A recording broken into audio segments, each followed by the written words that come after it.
পীর জামে মসজিদ, এটা উদ্বোধন করে এখানে আসছি। ইনশাআল্লাহ আমাদের কাজ চলবে, কিন্তু একটা কথা মনে রাখতে হবে, বাজেট সব সময় কিন্তু ছিল। ঢাকায় বাজেট হয় 100 টাকা, ওই 100 টাকা লাহিড়ী বাজারে আস্তে আস্তে 90 টাকা নেতা গায়েব করে ফেলে, 10 টাকা পৌঁছায়। এই জন্য আজকে আমার এই এলাকার এই অবস্থা।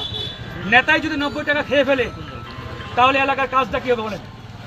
আমার কথা পরিষ্কার, আমি ফারুক হাসান যদি এই এলাকায় নির্বাচিত হতে পারি, এই এলাকার জন্য 100 টাকা বাজেট হলে ওই 100 টাকা লাহিড়ী বাজারে পৌঁছাবে ইনশাআল্লাহ।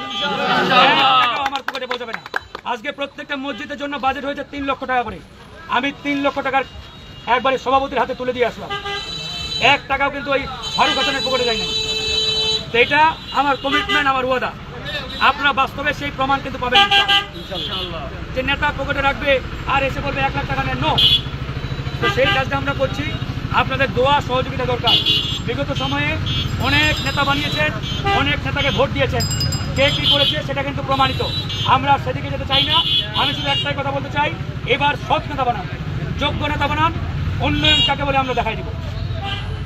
আর আপনি গণপরিষদের যে বিষয়টি সামনে নিয়ে আসছেন, আসলে দেখেন আজকে যারা